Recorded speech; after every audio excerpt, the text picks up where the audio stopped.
Y vamos a arrancar con el rector de la Universidad Nacional de Rosario. Floriani, ¿cómo le va? Buenas noches. Buenas noches, ¿cómo está? Bueno, como para hacer un balance de gestión, bueno, ¿no? ¿Cuándo es el traspaso? Y la semana formal? que viene, estamos exactamente a una semana, el martes próximo, 6 de agosto. O sea que ya está. Sí, ya estamos en el Bueno, borde. ¿cómo ha sido el transitar de estos años? Digo, bueno, si hay que apasionante. hacer un balance desde que lo recibió a hoy. Sí. Apasionante, lleno de desafíos y con algunos logros, honestamente, al menos desde nuestra perspectiva. Uso el pronombre en primera persona del plural porque este es un trabajo colectivo, por supuesto. Yo subrayo el acompañamiento y la calidad del acompañamiento de un número significativo de personas, de colaboradores, incluso del personal de planta, no docente de la universidad, que es un recurso extraordinario que muchas veces cae en el anonimato por su permanencia y su segundo plano, pero hay que decir que el personal estable tiene, sobre todo en algunas áreas, un nivel de profesionalidad y de compromiso con la institución que ha hecho mucho más fácil y amigable todo esto. Yo diría, a la hora de hacer un balance, hay 3, 4 áreas que vale la pena rescatar. Una de ellas es la problemática de la gestión, en un sentido amplio. Las enumero primero y después, en función del tiempo, usted conduce y me dirá cómo vamos, pero la calidad de la cuestión, de la gestión, yo creo que nosotros tenemos, es una cuestión que requiere una atención específica, así lo he planteado yo en el inicio, justamente en el discurso de Asunción, el 6 de agosto del 2015. En relación a la gestión está la cuestión económico-presupuestaria, digamos, financiera, donde también hemos logrado algunos logros que puedo desarrollar en otro momento. La gestión, o para no repetir la palabra, digamos, la problemática, la dimensión de lo académico, de la oferta de grado y de posgrado, la organización curricular, el abordaje también de los recursos humanos, docentes, en relación a la oferta formativa. Ahí tenemos también algo que demostrar como camino, digamos. Y la cuestión edilicia, infraestructural en general, que tiene distintos aspectos, pero en particular subrayo en esta introducción el inicio ya bastante avanzado de resolución del antiguo problema de la indisponibilidad del centro universitario en su conjunto, ¿no es cierto?, con una solución habitacional para la población informalmente asentada allí, desde los orígenes, en el mismo barrio, sin desarraigo, digamos, lo cual me parece que lo que conocemos como la zona de la Siberia. La Siberia, el Centro Universitario de Rosario es el nombre oficial. El nombre formal. CUR, el acrónimo es CUR, C-U-R, Centro Universitario de Rosario, pero por supuesto, cuando uno le dice a un taxista, voy al Centro Universitario de Rosario, no sabe en general, no digo que no sepa, pero ellos corrigen y verifican. ¿La Siberia? Claro. Suelen preguntar. Así que yo diría que estas son 4 grandes áreas, obviamente hay mucho, se podría decir mucho más, pero los tiempos de la televisión, que yo agradezco muchísimo, de todas formas, son siempre, por definición, limitados. Digo, se relaciona todo con el presupuesto porque, digamos, en el ámbito académico hay un reconocimiento y muy fuerte, tanto a nivel nacional como en el exterior, de lo que son los docentes, investigadores, científicos que salen de la Universidad Nacional de Rosario. Sí. Muchos premiados y a muchos que los vienen a buscar para ir a trabajar afuera. Seguro. ¿No? ¿Qué impacto tiene la cuestión económica, el presupuesto, la restricción del presupuesto a la hora de la formación? ¿O no tiene impacto? Y como no tenemos presupuesto, somos más ingeniosos. Por supuesto que tiene impacto. Sería un acto de irresponsabilidad supina de mi parte afirmar lo contrario, que no tiene impacto. Tiene impacto.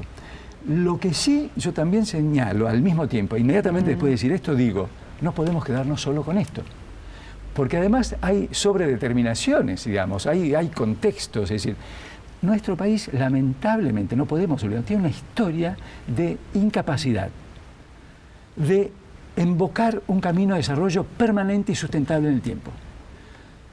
Analizamos, no quiero hablar de años, de número de décadas, no sé, pero en muchísimo tiempo hay un permanente, reiterado, y muy frustrante, me permito decir, camino de subas y bajas. Es decir, hay momentos de relativa bonanza, o donde creemos que estamos encaminados en un proceso de expansión que inexorablemente digo, en nuestra historia. Yo estoy seguro de que es posible otra cosa, pero bueno, hasta ahora evidentemente no hemos logrado. Y digo hemos logrado porque yo creo que es un problema de la sociedad argentina.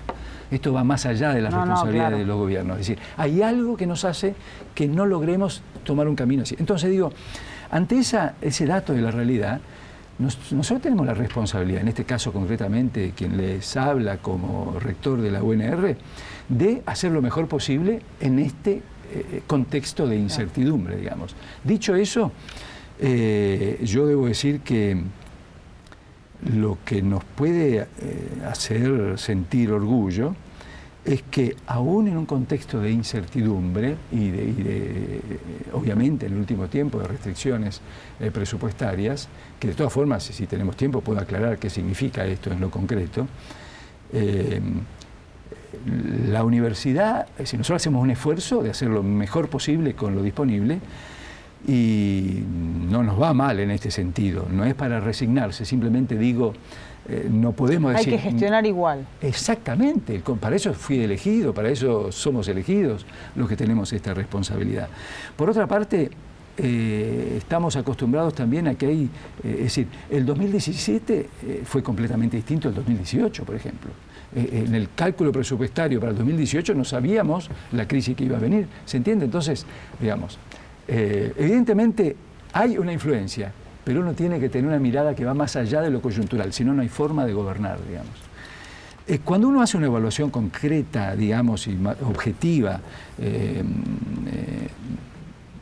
como decir, fecha contra fecha, inicio contra este final al que me estoy acercando, la situación presupuestaria nuestra ha mejorado, en parte por una política de mucha responsabilidad en la contención de la expansión del gasto. Es decir, una cosa es administrar lo que se tiene y otra cosa es... ordenar y priorizar. Ordenar, priorizar y cuidar de no expandir más allá de lo imprescindible, porque eso nos garantiza la subsistencia. En el mediano plazo, digamos. Esto por un lado, lo hicimos, y por otra parte tuvimos la comprensión de la Secretaría de Políticas Universitarias, que estuvo conducida en este periodo, estos 4 años, por 3 conocidos de nuestro medio universitario, el ex rector del Litoral, después la vicerrectora de la Universidad del Noroeste de la provincia de Buenos Aires, y actualmente por otro dirigente un poco más joven, los 3 vinculados históricamente al radicalismo universitario de distintos lugares de nuestro país. Bueno, como digo, de nuestra provincia, del litoral, del norte de la provincia de Buenos Aires y del Gran Buenos Aires. Esta es la ubicación, los orígenes de estos 3 colegas del sistema universitario. Hemos tenido un apoyo que nos ha permitido también, sumado a este compromiso, se observó que teníamos una vocación de ser muy responsables en el manejo de los recursos y hemos tenido algún reconocimiento, alguna ayuda que nos permitió mejorar. Yo dejo las finanzas de la universidad mucho más ordenadas que cuando las tomé, así que este es uno de los logros, por eso lo mencionaba entre una de las grandes áreas, ¿no?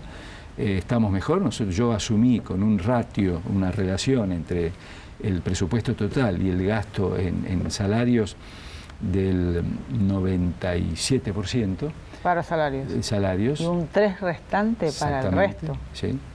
Y el año pasado proyectamos el presupuesto de este año, a finales del año, con un ratio de 91,5-92%. Es decir, es mucho todavía. De todas formas, el sistema está cerca de ese. El promedio, las universidades grandes tienen entre un 90 y un 92, o sea que nosotros nos hemos acercado a ese promedio de nuestros pares. Estábamos muchísimo peor. Y esto para mí es un logro, digamos. Usted mencionaba altibajos en lo que es el tema de presupuesto y la disponibilidad nacional que pueda girar o no a las universidades del resto del país. Sí. En materia de lo que es política de educación para las universidades, formación académica, los estudiantes, posgrados y demás. ¿Ha habido una continuidad de políticas de Estado en educación universitaria o no? Y eso es lo que por ahí hace que no haya un despegue o una explosión mayor a la que hoy se reconoce. Yo creo que hay políticas bastante continuas, pero conviene recordar que en las universidades tenemos autonomía.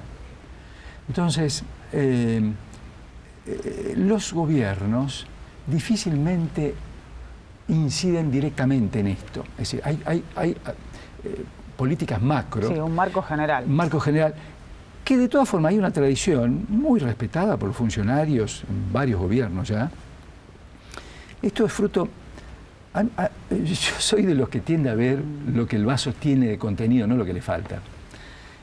La verdad que la sociedad argentina en esa área tiene un nivel de madurez envidiable por otros países de nuestro subcontinente.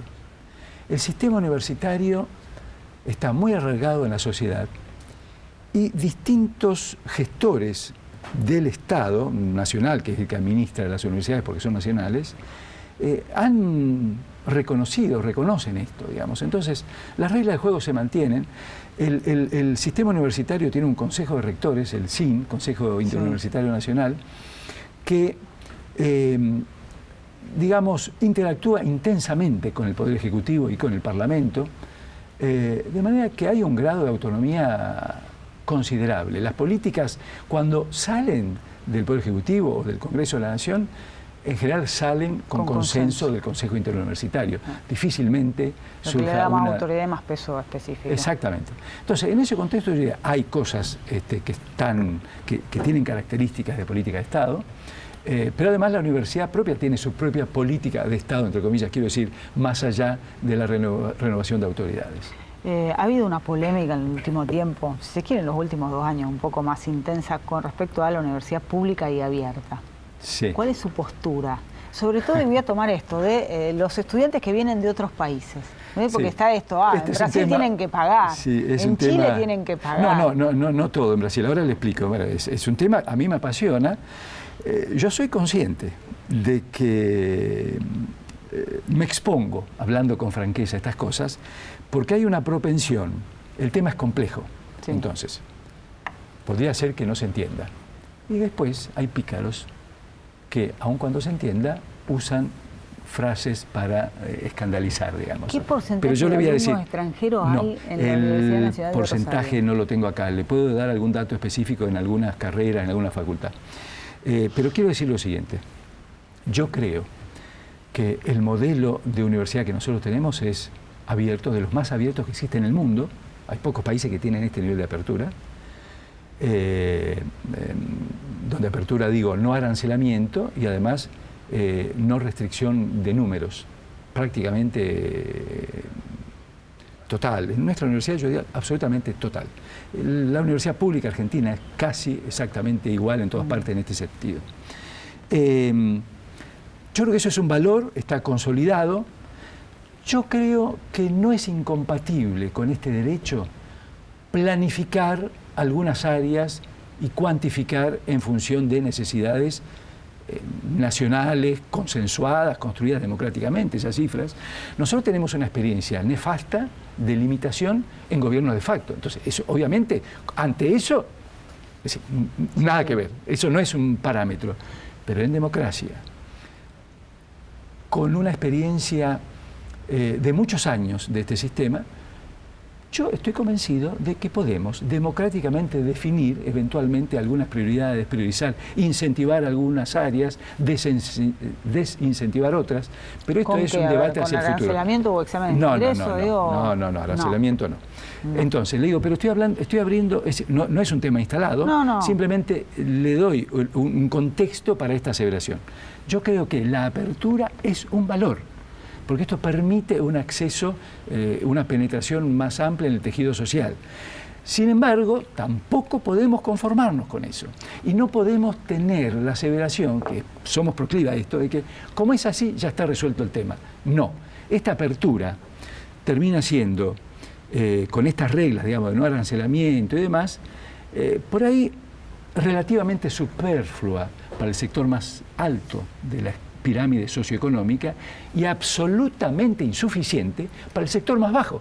Porque esta apertura no garantiza que el sector más bajo acceda, ni conocen de la universidad, mucho menos pueden acceder. Además, porque hay gente que necesita un sueldo para vivir, digamos, ¿entiende? No basta con que no le cobren un arancel.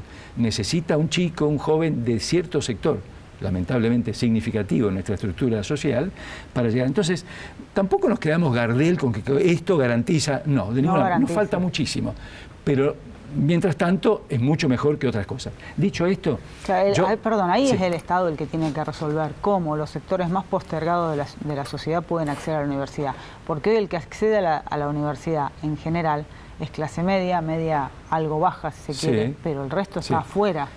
Exacto, los sectores más bajos están afuera, sí. Sí, todos podemos hacer algo. Sin duda el Estado puede. Ahora, yo como ciudadano no puedo desentenderme de una cosa. Sí, el Estado funciona con recursos. Los recursos se generan, los auténticos, digamos, más allá de imprimir, que sabemos que tiene su problema, que hay un límite en la capacidad de imprimir. Hay algo que se puede, pero, en fin, no soy un economista, pero a esta altura del partido algo sé de la administración de recursos.